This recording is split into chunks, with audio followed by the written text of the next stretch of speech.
प्रणाम मित्रों। यूं तो इस पृथ्वी पर कई महापुरुषों की समाधियां हैं, परंतु ओशो की समाधि की बात ही कुछ और है।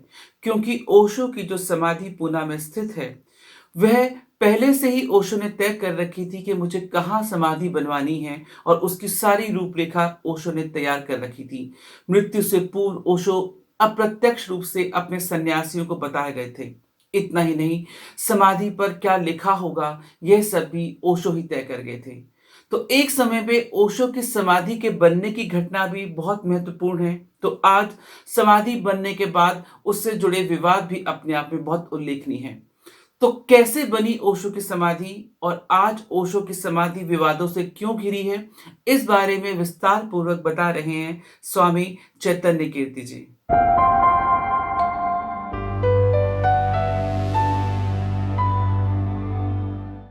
स्वामी जी, ओशो के पूना आश्रम में ओशो समाधि का एक बहुत बड़ा महत्व भी है। महत्व सिर्फ इसलिए नहीं कि वहां पर ओशो की समाधि है, बल्कि वह चर्चा का विषय भी है। और इसके बनने की भी अपनी सुना एक अद्भुत घटना थी। तो इस बारे में कुछ बताइए, समाधि क्या थी, समाधि बनने से पहले क्या था, और आज जब आप इस समाधि को विवादों से घिरा देखते हैं तब क्या होता है।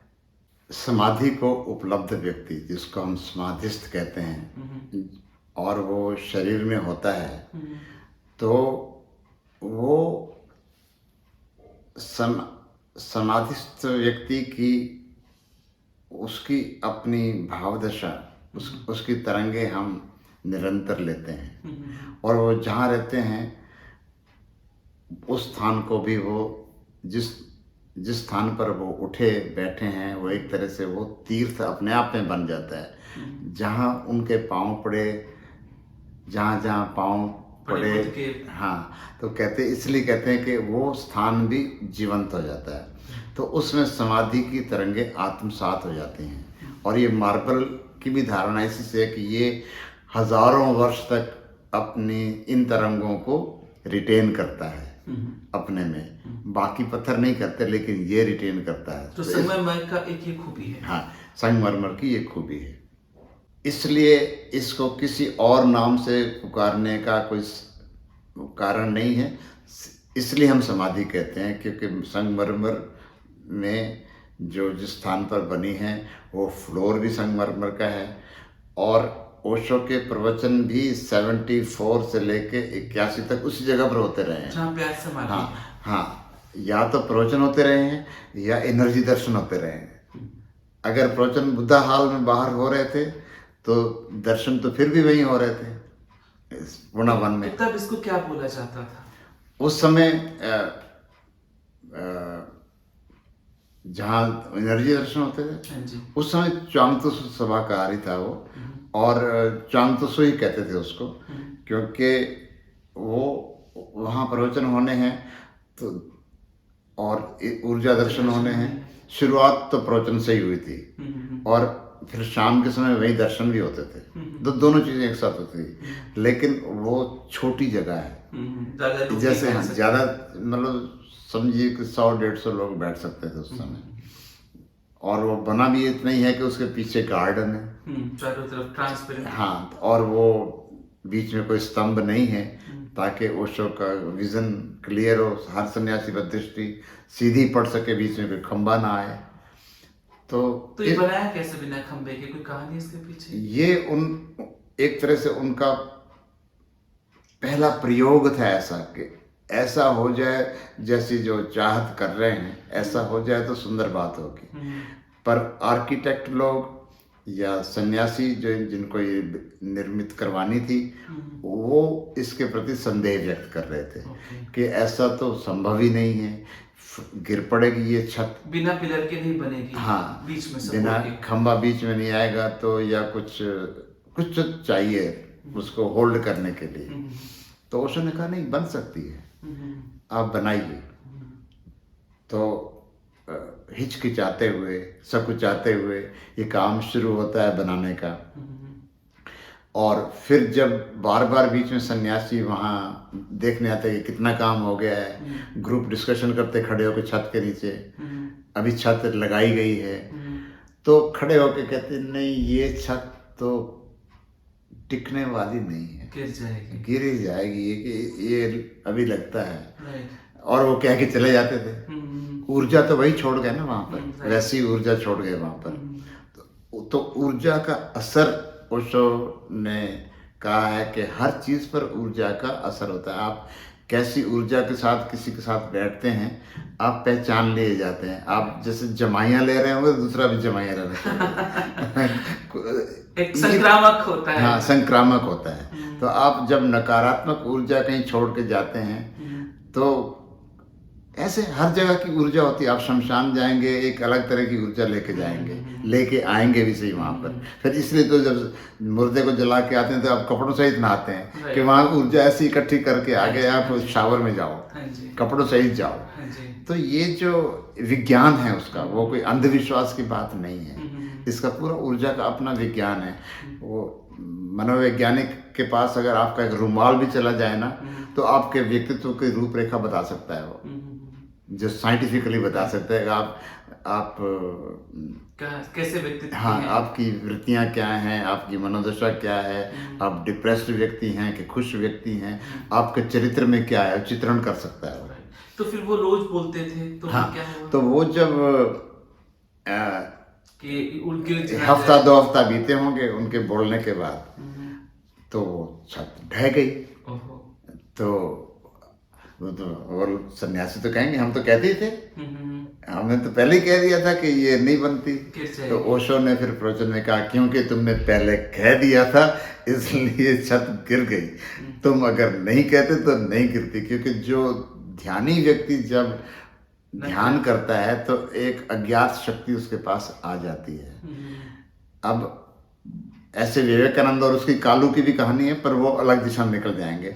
लेकिन जो उससे निकला हुआ थाट है, वो थाट में ताकत होती है। हाँ, उसमें विचार सोच रहे हो उसको, हाँ, तो फिर उस विचार में शक्ति आ जाती है। तो वो 10 ध्यानी खड़े होकर एक जगह ऐसी विचार शक्ति फेंकेंगे कि ये नहीं टिक सकती, तो वो गिरेगी ही। फिर ओशो ने कहा कि अच्छा, इसको दोबारा बनाते हैं, बनवाएंगे और देखो ये टिकेगी। और वो टिक गई, आज तक टिकी है। हाँ, तो ये एक उन्होंने हमें शिक्षा देने के लिए जीवन के प्रति, कि जीवन की सभी परिस्थितियों में अगर हम इस भाव दशा से जाएंगे तो बहुत कुछ फर्क पड़ेगा। तो वो फिर वहाँ ऊर्जा दर्शन होते रहे, और वहाँ पूरा ऊर्जा का खेल ही है।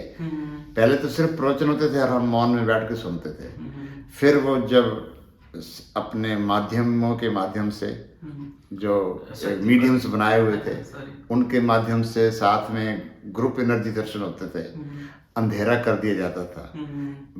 ओशो की पूरी ऊर्जा वहाँ शावर होती थी। वो बैठते भी उस जगह पर थे जहाँ वो, हाँ। तो इस तरह से जो उस जगह ने उस ऊर्जा को आत्मसात किया, पक गई। हाँ, पक गई, परिपक्व हुई। और वो मतलब वो परम क्षेत्र है, एक तरह से परम ऊर्जा का क्षेत्र। तो जीवित थे तब भी वो सारा काम वहां से हुआ, हाँ, कमरे से। हाँ, तो उसको तो आप कभी ऐसा ट्रीट कर ही नहीं सकते कि जैसे कि यार आप। तो ये कब और कैसे तय हुआ कि मेरे जाने के बाद मेरी एशेज यहीं आएंगी, यहाँ बनेगा, सर कहते हैं उसको खुद निर्देश देके गए थे? वो क्या था, कौन सी ईयर का था? ऐसे उन्होंने जब 9 महीने पहले मौन में चले गए, अप्रैल के महीने में बोलना बंद किया, तो उससे स्पष्ट कर दिया उन्होंने, उसी दिन ही कर दिया कि अब योगी को, जो सिद्ध व्यक्ति है, बुद्ध व्यक्ति है, उसको 9 महीने पहले पता लग जाता है कि जैसे 9 महीने आप गर्भ में होते हैं ना, और गर्भ से बाहर आते हैं, ऐसे जब आप उस परम गर्भ में वापस प्रवेश करते हैं तो 9 महीने का समय चाहिए। तो हाँ, तो उसमें वो प्रवेश उस दिन निर्धारित हो गए जब उन्होंने 11 अप्रैल को प्रवचन देने बंद कर दिए कि उसके 9 महीने बाद वो जाने वाले हैं। ये एक तरह से अपनी देह से मुक्त होने की घोषणा उन्होंने उस दिन कार में ही बैठे बैठे कर दी आनंदों को। जब वो साथ में बैठ के आ रहे हैं कि कल से मैं बोलने वाला नहीं हूँ। और उसके बाद ये इनर सर्कल मीटिंग्स, ये बातें शुरू हुई। तो वो जो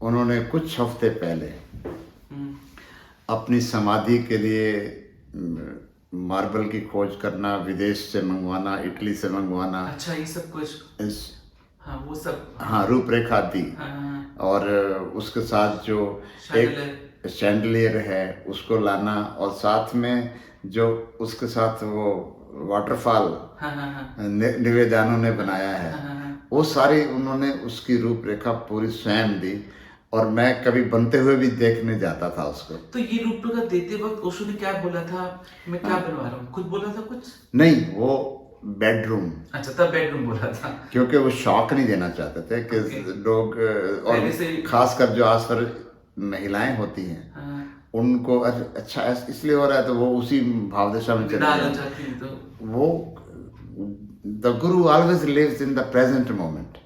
ही विल नॉट से कि भाई हाँ कल भी अगर जाना है तो आज उसकी बात नहीं करेंगे।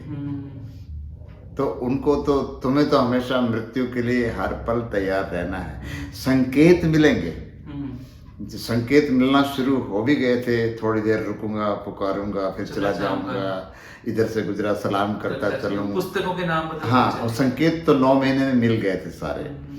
उन्होंने से सारे संकेत दे दिए थे। पर जब उन्होंने कहा कि बेडरूम को ऐसा बनाना है, वैसा बनाना है, तो लगने लगा था, हाँ, कि बेडरूम को ऐसा बनाना है, वैसा बनाना है। और उस बेडरूम के बनने के दौरान उन्होंने जो वहाँ महिलाएं रहती थी उनको भी दूसरी बिल्डिंग में जाकर रहने को कहा। अच्छा, क्योंकि उनको फील होना शुरू हो जाता है ना कि भाई ये कुछ तो राज है इसमें, हाँ, इतना। तो फिर अपने बेडरूम, अब बेडरूम का है तो बेडरूम सोने में जाना होगा। बेडरूम का सोएंगे, तो बिस्तर भी होना चाहिए। बिस्तर भी होना था।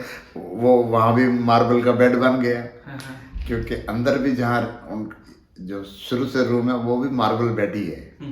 ओके। तो उधर भी मार्बल बेडरूम बन गया, जिस पर उनको लेटना है, चटाई वैसी आ गई, मैट्रेस, सब बातें वैसी आ गई। तो बस 7-8 दिन देख लिया कि हाँ ये एकदम उपयुक्त है, सब ठीक ठाक है, फिर मुझे अपने पुराने बेडरूम में ले चलो, मैं वहीं रहूँगा। वो तो हिंट ये देना था कि बेडरूम है, लेकिन बनवा उन्होंने अपनी नज़रों से देख ली समाधि कैसे बनानी है, कैसे बननी है। और इतना ही नहीं, जब वो पुराने बेडरूम में गए तो उन्होंने शब्द भी दे दिए उसके ऊपर क्या लिखना है। नेवर बॉर्न नेवर डाइड, ये हमारी समझ नहीं है, उनकी समझ है ये। तो इवन एक इस लगे हाथ में एक और उदाहरण देता हूँ कि माँ सीता की भी समाधि जो बननी थी, वो भी जिंदा थी, उसको भी कहा कि तेरे लिए बना दी है, तू देख ले। वो जाके बैठ गई, उस समाधि को देख आई मरने से पहले। और ओशो की मदर भी उसको देखने गई, सीता माँ की समाधि को, जो उसमें अंदर बैठी है। तो सीता माँ को जोक से कहती हैं कि अभी ज्यादा नहीं बैठना, बाहर निकलो। अब ये तुम्हारे शरीर छोड़ने के बाद भी घटना है, तुम इसलिए विश्राम में चले जाओ। तो इस प्रकार से उन्होंने समाधि ही कहा, हर जगह समाधि ही कहा। तो जब ये जो बेड उन्हें बनवाया और वो जो लिखवाया कि never born never die only visited, तो ये पत्थर भी उन्होंने अपने आप के सामने बनवा लिया था या बाद में सन्यास ने लगाया? नहीं, वो तो बाद में, बस वर्ड्स, क्योंकि बन भी नहीं सकता था, क्योंकि उसमें तारीख तो तय नहीं है ना। ये थोड़ी कहेंगे ओशो ने ये तो लिखवाया कि मुझे लगवाना मेरे। हाँ। अच्छा, तो मेरी एशेस वहां रखी जाए, ऐसा कुछ ओशो ने कभी देख के कहा या सन्यासी ने अपने भाव से रखा? नहीं, वो तो what should we do with your ashes जो पूछा गया, तो उन्होंने कहा वो जो, हाँ, तो वो थोड़ा बताएं वो क्या था कि वो जो where would you like to have your samadhi, वो जो मेरा बेड है जहाँ मैं सो के आया हूँ। ये बोला ओशो ने? हाँ। ये कुछ किस मतलब समाधि नहीं बोला, तो सिर्फ अमृतों को ही बोला है। और उसने वही रिपोर्ट किया भी है जिस दिन शरीर छोड़ा, कि उन्होंने कहा कि जहाँ मैं पढ़ते हैं उसको, हाँ, जहाँ मैं रहता था, माय न्यू बेडरूम, उसमें ये एशेस जाएंगी, और वो उस समाधि पर ये लिखना है। और एंड ही सेज कि हाँ, I asked him where shall we make your samadhi, तो ही सेड, महिलाओं को तो पहले से ही पता है आनंदों को तो पहले से ही पता है, क्योंकि वो तो सिर्फ एक डॉक्टर की तरह जाता था। Right right right. और आखिरी दिनों में इमोशनल सीन ना खड़ा हो तो महिलाओं को थोड़ा दरकिनार कर दिया गया थोड़ा सा, कि वो झेल नहीं पाती हैं, वो अलग अलग मनोदशा में चली जाती है, उनका हार्दिक संबंध ज़्यादा होता है। जिनको जो केयर और आनंदो केयर टेकर थी, उस रात जिस रात शरीर छोड़ा है, सवेरे छोड़ा है, उसकी पहली शिफ्ट में वो केयर टेकर थी, दूसरी दिन के टाइम अमृत केयर टेकर थे, क्योंकि डॉक्टर चाहिए उस समय, दवाइयाँ भी दी जा सकती है उस समय, जो भी चाहिए दिया जा सकता है। तो समाधि तो थ्रू आउट रहा है मामला। इस तरह समाधि और जाने के बाद उनके एशेस उसमें रखे गए, जिसे कहते हैं, आप ज्यादा स्पष्ट और पुष्टि कर पाएंगे, कहते हैं कि अब वो समाधि को समाधि नहीं कहते हैं, क्या ये सत्य है? ऐसा है कि 2000 के बाद इनकी अपनी चेतना का घेर बदला है। जैसे आश्रम को सिर्फ रिजॉर्ट कहना है, आश्रम नहीं कहना, या कम्यून नहीं कहना, ऐसे ही समाधि को सिर्फ बेडरूम कहना है या चांगतसु कहना है, ये नहीं कहना। ये स्ट्रेटेजिकल मामला है। स्ट्रेटेजी तब शुरू होती है जब आपका उद्देश्य बदल जाता है। उद्देश्य ये हुआ कि पहले तक तो एक्सपेंशन चल रहा था, फिर या कि अभी इनको चीज़ों को बेचना है, बिल्डिंग्स को बेचना है, और बाहर वाले व्यक्ति जो खरीदार होगा वो कहेगा भाई आपके लिए कोई जो स्थान सेक्रेड है उसके बाजू वाला स्थान हम खरीद भी कैसे सकते हैं, क्योंकि जो बादशाह तो सटा हुआ स्थान है, तो हम वो कैसे खरीद सकें अगर वो समाधि है तो उन्होंने जब 10 साल पहले ये योजना बनाई होगी बेचने की, क्योंकि अब हम सारे और तो अधिकार हमने ज़ूरिक में ट्रांसफ़र कर लिए, ओशो की वस्तुएं, छुई हुई वस्तुएं, उनकी घड़ियाँ, उनके रोब, ये सब कहाँ है? वो सब उनके साथ ही कहीं चले गए। केयर टेकर जो हैं उनके साथ ही चले गए। अब बचा क्या? बिल्डिंग बची। बिल्डिंग तो उठा के ले नहीं जा सकते, बेच के जा सकते हैं। तो वो जब योजना बदली तो शब्दावली बदल गई। योजना ये बनी कि इस स्थान को बेच के जो इमूवेबल प्रॉपर्टी है उसको मूव कैसे करना, पैसे से। तो हर चीज जो इमूवेबल को मूवेबल बनाने का मतलब होता है मनी लॉ। उन्हें कोई भी अपने गुरु के प्रति श्रद्धा नहीं बची कि ऐसी किताबें, ऐसे साइन, ऐसी समाधि, ऐसे रूप, कुछ नहीं, हर चीज बिक रही है। हाँ, उन्होंने तो जैसे वैसे भी ऐसा ही किया है कि जैसे मान लो एक बुद्धा हाल का मार्बल तोड़ के हटाना है, पोडियम को हटाना है, तो उसके टुकड़े बेचे गए हैं, तो उससे काफ़ी पैसा आया है। तो अगर तुम उसे सेक्रेड नहीं मानते तो आप एक चीज़ के लिए 10,000 20,000 कैसे ले सकते हैं, छोटे से टुकड़े के लिए। राइट। तो अभी एशेस हैं उसमें। अब ये तो जो देखेगा वो कह सकेगा। प्रतिदिन वो किसी दिन रात को उठा के डाइवर्ट कर दिया हो, कहीं कर दिया हो, तो अपने को पता नहीं है। ये हमारा भाव है कि वहाँ होनी चाहिए और होंगी, ये हम ऐसा भीतर की फीलिंग है। चलिए, बहुत बहुत धन्यवाद।